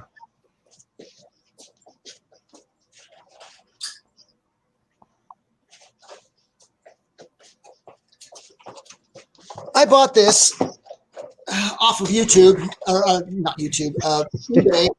Yeah, YouTube. And I got it for a really good price. I mean, it was like $60. I don't know. It's just a dummy. And the problem is if you look right here, you can see I filled this in with putty. I'm going to repaint it. This is absolutely the most incorrect. I mean, on the front of the F7s, the light housing and the nose are straight across. The profile, it doesn't notch down like this. And one of the people I knew at one of the conventions mentioned this to MTH, and they were like, deal with it. You know, there was no, not that impolite, but it was basically saying, you know what? We did it the way we did it, deal with it. And for people like me, who's into 1/32 scale and do what I do, I'm a rivet counter. Some people will go, oh, rivet counters, but you know what? I'm proud of it, okay? MTH blew it because I'm not buying them. I'm making my own. And that is not the fault of 132. That's the fault of MTH. It's the same fault. That's why aristo-craft went out of business, is because they did it wrong. And 1/29 scale is probably around to stay. I hope it's not. I'm the first one to say that if I had the money, I'd buy up all the molds and I'd put them in the dumpster and I'd start all over. But that's if I had the money. That's just I hate 1/29 scale with a passion. I've got several things listed on my site that I build in 1/29 scale. I've got the horns, the replacement horns. I've got a number of Pacific parts that I sell, and I sell them because when I make them, I put brass rod into the casting, so they're much stronger. If you buy a resin, a 3D printed piece of plastic, and my 3D printed piece of plastic, and they both break, your resin printed one is going to go in the trash. Mine has a brass rod running through it. And if it's got a crack in it, it's not falling apart. And until I know I got some of the horns from you for my my FAs, and if I break one of those off, I'm doing something wrong terribly. So see, I have passions like that. I don't like 1/29 scale about as much as I despise the Union Pacific Corporation. You will never on my shelf see a Union Pacific car, locomotive, or anything else. In fact, that DD35, I will make a fantasy locomotive out of that with a Burlington Northern or a Rio Grande on it before I put Union Pacific on it. So that's just me. And, I'm that passionate about my 132. I'm that passionate. I mean, so, I won't make any business, but I hold nothing against anybody else. 1/29 scale is here. It people like it, and that's fine. But and if somebody needs replacement parts, I'll custom make them. All I need is the part. I mean, I can, and it will be stronger than what you can get anywhere else. Because I like I said, all of my side frames for my trucks, the ones that I sell for the flat car, they have brass running through the bolster. 2 brass bars so that it won't sag, and a brass loop running through the entire main frame of the truck so that it will not warp. It's not going to prevent it from cracking if it's mishandled, but it will keep it from warping and breaking under normal use. Speaking of trucks, Andrew, bring up that caboose with the Andrews trucks on it. Yeah. You mean my trucks? Yeah. Let's talk about that for a moment here. Sure. Let me. Sure. I think I got the right one here. Let's see. That's the Burlington Northern one, or not the Chicago. No, it's not that one. It's the Chicago Burlington Quincy with the Hudson. Yeah. The one with the steam locomotive. That one. There we go. So, talk to us about the Andrews trucks. What are the Andrews trucks? Well, during the latter part of the steam era and the early part of the diesel era, when they were transitioning from the friction bearing trucks, which is what the arch bar and the Bettendorfs were. Well, actually, no, this was during the friction bearing side. Sorry, the early friction bearing trucks, which were the arch bar trucks, were basically a pair of journals with 3 steel plates bolted to the journals, and when they were transitioning from the arch bars to the Bettendorf trucks, a lot of the railroads were in financial straits. And so they wanted to reuse anything they could when they traded it in. So instead of trading in a arch bar truck on an expensive full Bettendorf truck, they could trade in their arch bar trucks. The plates were removed, and you had a usable journal.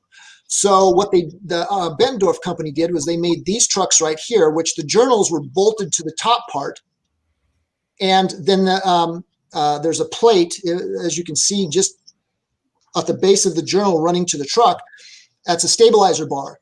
And this was a transitionary truck for many railroads, or many people that just wanted to, have a less expense. They didn't have to pay for all the, the Bettendorf truck had the journal cast onto it, but it's all the interior bearings and things, all of that extra stuff that you had on the new truck, which were perfectly usable on some of the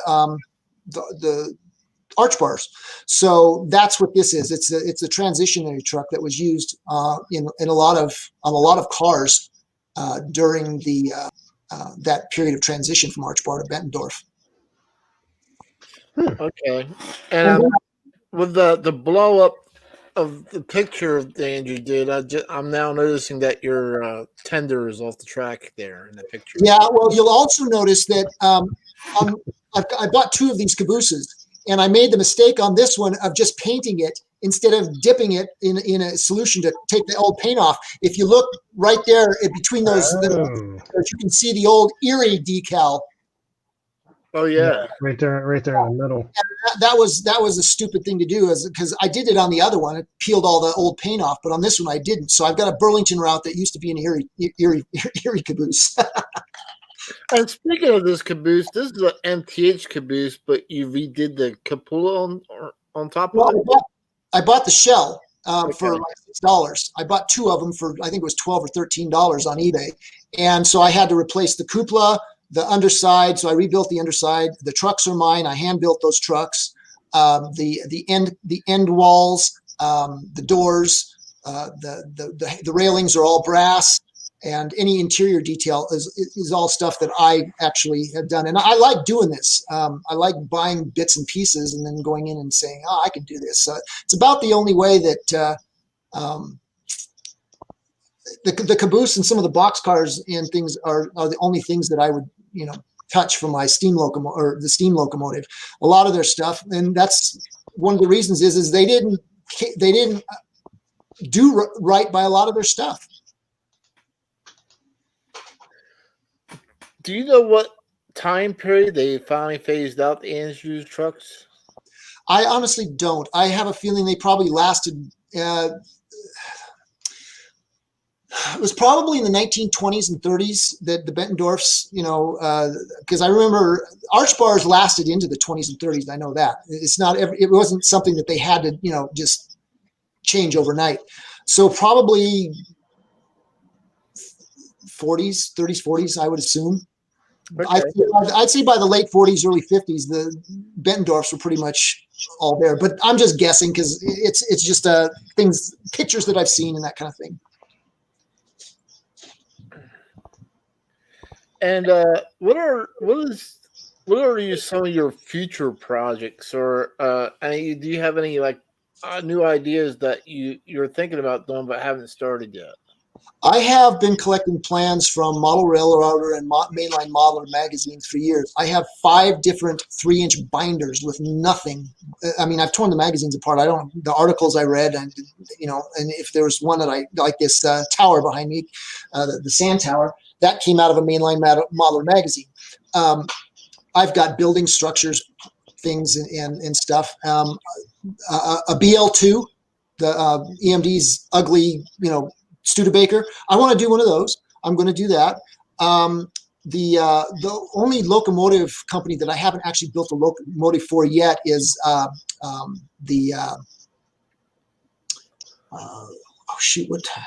Lima Hamilton? Is Lima Hamilton.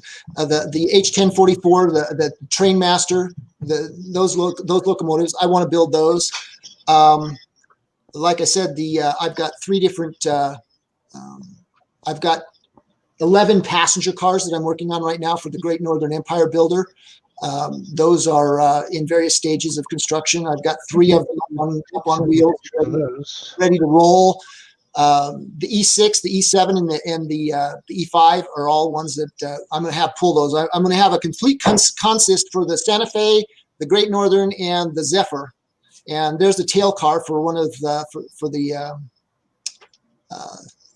Great Northern Empire Builder. This is one of the observation cars, and then we've got 2 sleepers, dining car, and they all have the specific window configuration and internal configurations of the real cars. I'm building seats. The kitchen car, most people will never even see it, but I'll know it's there. It will actually be dipped in the stainless steel, so the kitchen will actually have chrome or stainless steel looking counters and shooting match. So if I take it apart and let people, look into it, it'll be there. The seats are all cast out of resin. I'm currently doing the artwork for 3D printed passengers. So I will have children and mothers holding babies and a guy reading a newspaper, and they'll all be in the seats and stuff like that. Yeah. Colin, I can't remember. What? Colin Camarillo? Yeah, he did this is one of my designs. These are 2 female flag holders.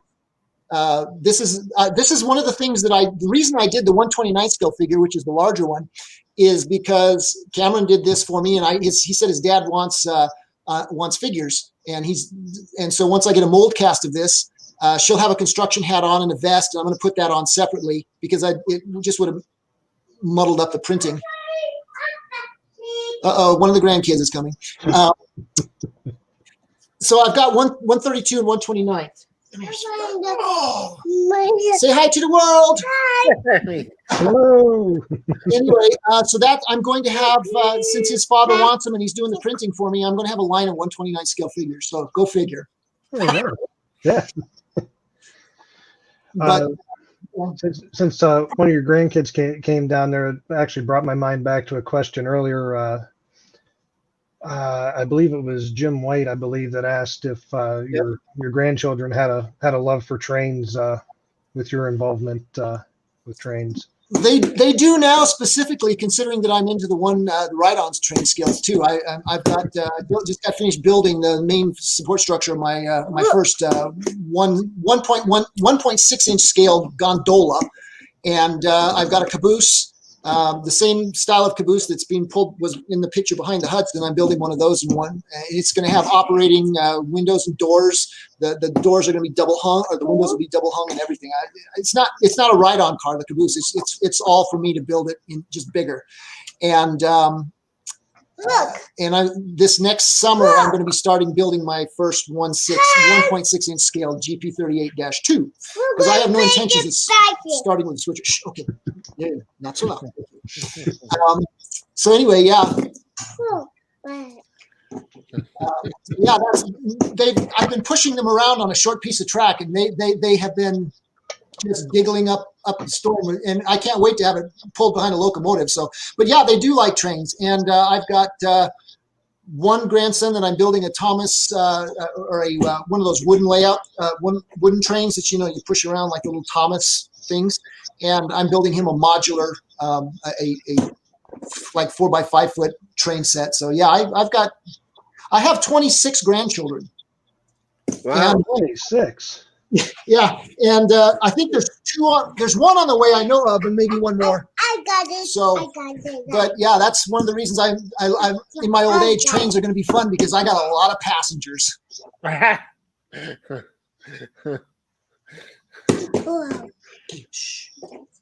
Your camera got knocked around there, James. Oh, did it? Oh yeah. Okay, there we go.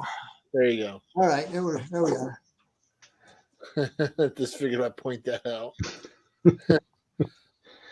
I was going to say, we have your figures up there, and you were saying about you're going to make signs and that. Now I know these aren't particularly signs they're going to hold, but these are 1/32 scale signs that you make as well, correct? Well, actually, there's the dual sign that has the 2 highway signs on it in the center with the 6 on it.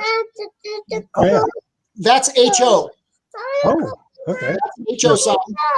The Miriam, stop. Shh. Down. Yeah. Okay. You want down? Okay. Good. Go see mommy. Go see mommy. Thank you. The railroad crossing sign to the left of that is S. That's 1/64 scale. The one just to the right of President Washington there. That's 1/64 scale or S gauge. The stop ahead sign with the red, green, and yellow dots, that's O gauge. That's a 1/48 scale sign. The 55-mile-an-hour speed limit sign is 1/24 scale. All the rest of them are 1/32 scale. Now I make these also in, I custom make them in N. Oh. So those are probably the most expensive signs I sell in this gauge because they are an insane little nightmare to make. And I also make these all in, this was for a custom order for one gentleman. He custom ordered the signs. I made the decals myself. It's all brass. And the signs actually have miniature pins soldered through them, so they're actually riveted. I mean, these look so realistic. I just can't believe how these came out. Well, I take all of my information straight out of the MUTCD, the Manual of Uniform Traffic Control Devices, federal. Wow. So when you said you were a rivet counter, you weren't kidding. I mean, you're accurate down to the last detail. I mean, it's just awesome. It's like you actually took stuff and then shrunk it down with a shrink ray or something. I mean, this looks so great. Well, usually when I do a custom order like this, I ask the client to get me the dimensions of the actual sign, or I can usually guess pretty well, considering that the post on, say, the route sign, with Lake Mary and Horseshoe Lake on it, the posts are either the parking signs have 2-inch square posts, just like regular 2-inch square posts. The other ones are 4-inch wooden posts. You know, in this case, they're brass, but I can usually gauge from that the length of the signs like this have specific dimensions. This is like, I think 3 feet by 8 feet. So, and these are 1/24 scale. Okay. And of course, obviously that would go with the 1/24 die-cast cars. Right. This gentleman, as far as I know, he does not do, he's not into trains. He builds little dioramas for his cars and things like that. No, you take that out of here. No bouncy ball in my shop. Ooh. Too much breakable stuff in here. I say you're making me starting to get the shakes. Yeah. Came in with one of my wife's exercise balls, and I don't need that bouncing around. Yeah, that's not good. Wow, that's funny. Oh boy, what's that say? Sean, shut up! Stop revealing that we have the shrinking ray gun technology. I'm going to grab something real quick. One of the I forget who it was. They asked about brass signals and stuff. I wanted to show you. Oh yeah, yeah, cool.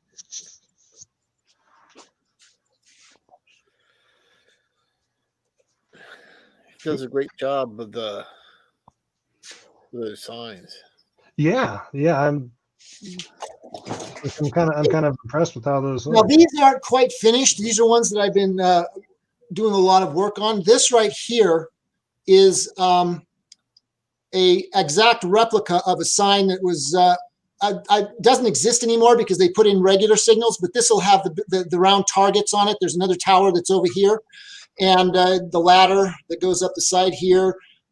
This, when I'm done with it, I'll be making a casting, and it will be actual concrete. The bolts from these will be cast into actual concrete, Portland cement, just like the K-rails. You have some pictures of the K-rails I make. They have brass in them too. Yeah. But this has a real wood deck up here. It will have electricity running up through the pole, and it will have the target signals and everything like this. But this is all brass. This is one of the signals, and this is, like I said, it's an exact replica of one that used to be in Chillicothe, Ohio. Okay. And this is another one of the junction where this one was located also had a smaller one, and I turned my own finials on my lathe. It's got the deck here. The walkway is actually hand built up in brass, and this is what I do now. Signs like this would probably run $150 to $250 fully electrically set up. But that's just one of the few things that I do.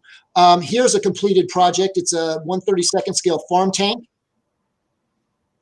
And Very nice. I've made several of these.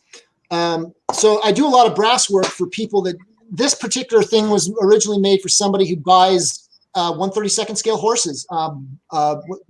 I forget what the name of it is. There's a company like Breyer horses or something like that. Yeah, that's it. And they build displays with their farm stuff on it, tractors and things. And that's why and the reason that this is better, I do this in 132, is because when I buy brass comes in inch, what do you call it, 1/8 inch or 1/4 inch increments. So if I want to make a 5-foot tank, the brass comes. I don't have to bend around. If I wanted a 5-foot tank in 129 scale, I can't find one. I have to hand make it. So for me as a builder, 129 scale is just a whole hell of a lot of extra work. And it would be about, in 129 scale, the tank would be about 1/8 of an inch taller. So there's really no point. I mean, the difference is so small. And if you're talking about a locomotive, you can see the difference. But in something like this, you're not going to see the difference. And this is what I was talking about as far as the concrete. That is actual Portland cement. And if you look at a real K-rail, it has air bubbles in it. There are pits. And this has 2 brass rods. If you look at the rings at the end, those rings are soldered to a brass rod that goes all the way through the center. And then the lift rings run about halfway down into the thing and are bent out so that they won't pull out. But I can attach this to, I mean, it makes a perfect paperweight. And it's a scale 10 or 12 feet long, and it really makes a really nice, in fact, I don't think I sent the picture of these on the flat car, but they make nice weighted flat car loads. I don't think you did. Yeah. But anyway, the nice part about this is the one in the back, it's cracked. That crack runs all the way through. But the piece is held together. And if you want to make it, if you look, I don't know if you can scroll that down and look at the one at the back. Yeah. You can see that. Yeah. See how the concrete is broken off. In construction areas, you frequently see broken K-rails. This is nice because I cast it. I don't have to paint it because it's already colored the proper color, and I can take a chisel or a screwdriver and nick at it and weather it and do whatever. And it's absolutely, concrete is wonderful stuff to work with. So a lot of the stuff that I would make if somebody wanted to buy something like this signal tower,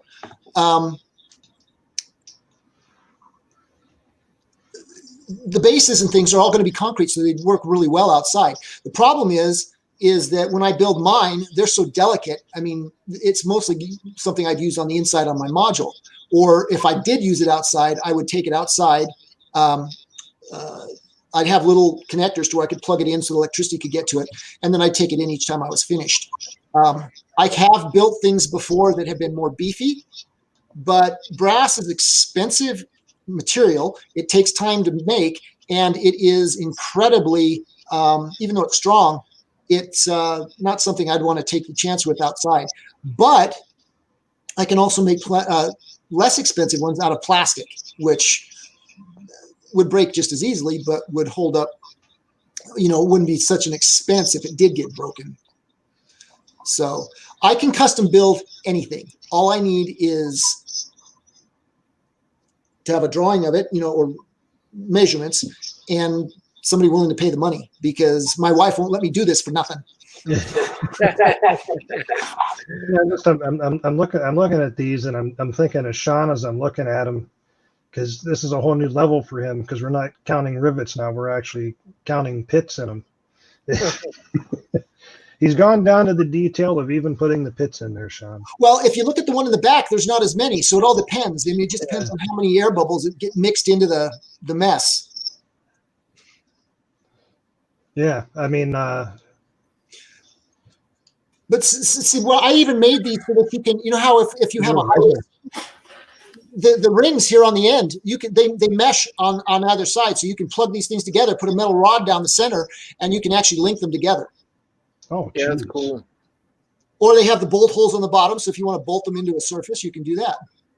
Yeah, that's cool stuff. So we're approaching our 2-hour mark, but I wanted to ask you something before we get too far into the end. Do you also have you done any modern day locomotives? Because I know there's a lot of the newer generation to attract them. They like this, they want what they actually see on a real railroad. So have you done like an ES44 AC or anything like real modern like that yet? I haven't had anybody ask me to, and that's usually when I do something like that. I myself have never really been interested in anything past the second generation diesels. And I find them, I don't remember, what was his name? There was a gentleman he would talk about diesels as glorified boxcars. And I don't remember. And he was into, I haven't seen anything from him for a while. Steam? Huh? He was in the live steam? Yes. Sean Vigiano? Yes, I think he dropped off of Facebook for a little while. I think he was taking a vacay from Facebook. Oh, well, he has two of my signs on it that I custom painted bears on them for a bear crossing. So he was one of my customers. But I kind of see, I like the older diesels, particularly the first and second generation, because I don't like trains without cabooses. Okay, I think a train looks naked without a caboose. I mean, I understand the reason for it, that they were kind of dangerous because when a train's going and it finally gets to the end of the whip, the people around there get jerked around quite a bit. I understand that. But I think a train looks ugly without it. I mean, those little flashing lights on the engines don't do it for me. So I'm not really into the modern thing. I was really kind of not ticked off, but bummed when Santa Fe and BN, merged, because I like Santa Fe and Burlington Northern. I do not like the new colors. Even though I love them on the Great Northern trains, the green, the dark green, and the orange, I'm not a big fan of BNSF. I mean, it's not a bad company. I mean, I actually have some investments in Berkshire Hathaway, which owns BNSF. But with that said, I've never had anybody ask me. Yes, I could do it very easily. And actually, they would probably be easier than most anything I've ever done, because basically they're just squares. There's not a lot of round on them. And that was what was really cool about some of the old Volkswagens of the model railroading thing. And it's just, there's a lot more character to them. Just like steam engines seem to have more character than diesel locomotives. It just is. And so, yeah, could I? Yes. Would I? Yes. Have I? Not yet. When you said Volkswagen, it kind of made me think the BL2 would be like the Volkswagen thing then. That's one of the things that crossed my mind. Andrew, I'm surprised you know what a VW thing is. I know lots of things, Sean. But if I told you everything I knew, then you'd know what I knew. Just one last thing here. I wanted to show this. The cross supports on this are all individually riveted into the brass. So it's not just soldered on. I have little metal pins that hold those into place. And that's one of the things I find that's made it easier for me to actually do brass work, is when I put something together, I actually rivet or pin it so that it holds it in place. And then when I solder it with my resistance solder, just pop, pop, pop, pop. I don't have to worry about it moving.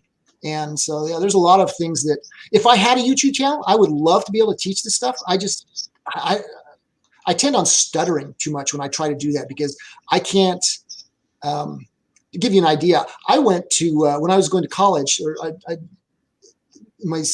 I took a acting 101 class. It wasn't for me. And to be in front of a camera, you got to have the ability to talk without, wait a second, that's not me. So I don't know if I'd ever have a channel like that. I rely on Sean to do most of the talking. He's good at it. Yeah, Andrew always refers to me as the Ed McMahon of YouTube. I'm just waiting for him to show up at my door with my Publishers Clearinghouse check.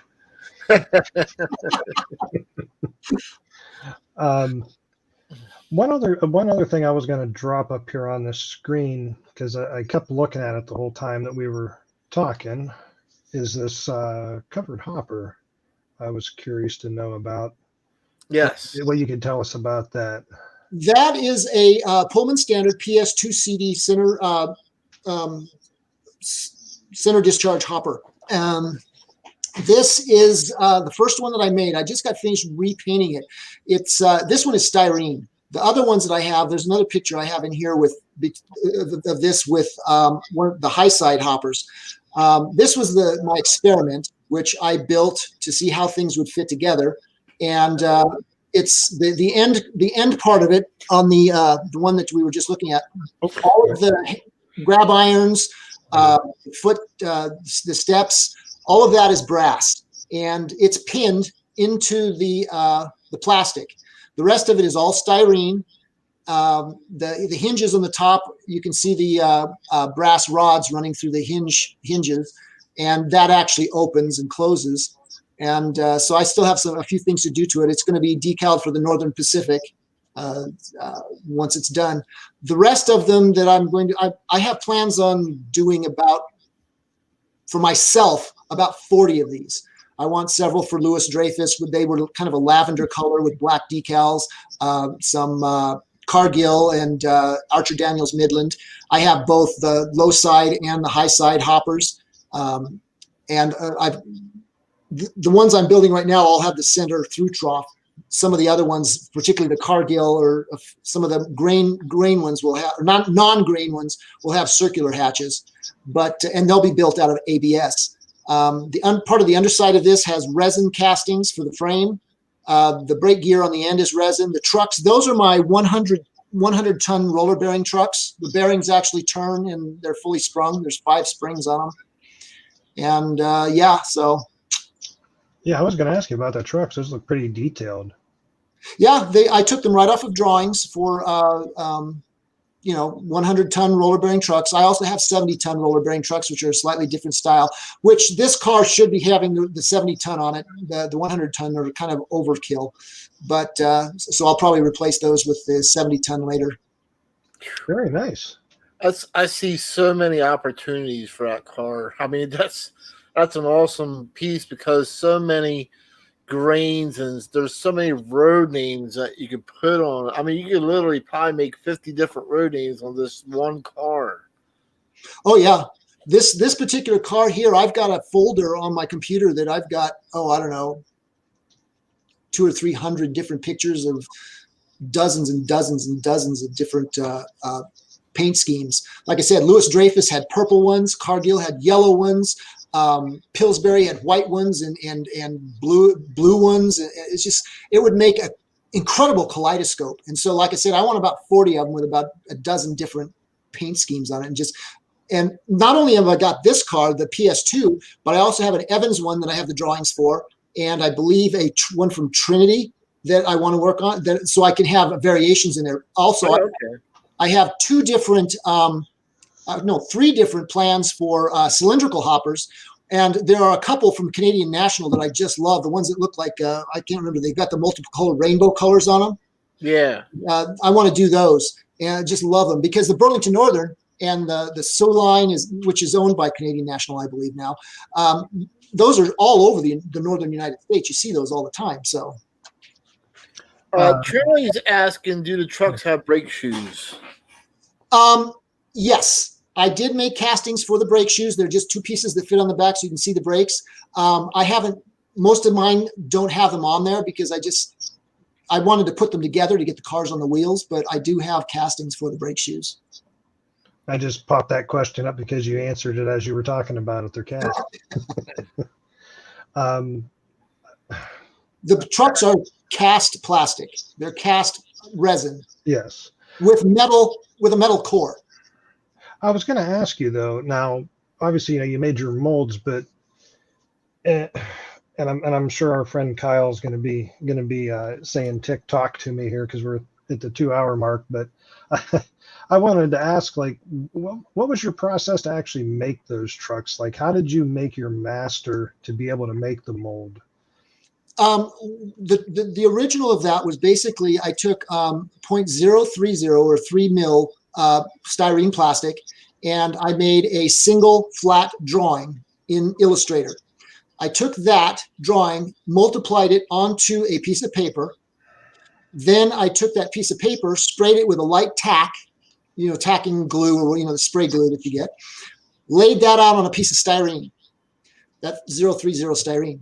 I cut out an appropriate number at 030 to get to the thickness of the truck I needed, and then I glued them together. So I actually cut out, I think it was like 4 or 5 of the basic frame.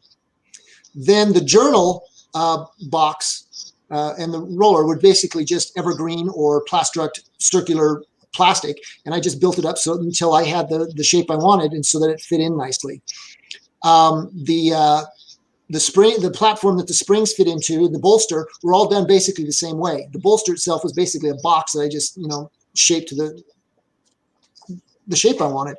And once I had that done and I smoothed it all out, used the filler in little places where I needed to, I would then take that and build a mold box appropriate for that truck is about 4.5 inches by 2 inches to make the mold. I would pour this, because it's got a flat back, I make a single mold so that the original is glued to a plastic base. The rubber is then poured over the top of that and to about 1/2 inch around all sides. And then once that cures, I just pull the mold out, the rubber mold out, and turn it over, and I can pour resin into that.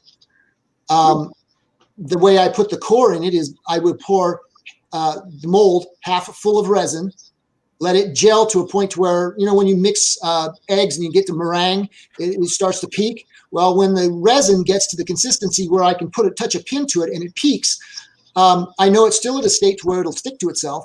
So then, but the brass bar won't drop all the way through. So then I drop the brass bar or what frame that I put, I drop it into the resin, and then I pour the rest of the resin in and put a flat aluminum plate over the top, which gives me a perfectly smooth back.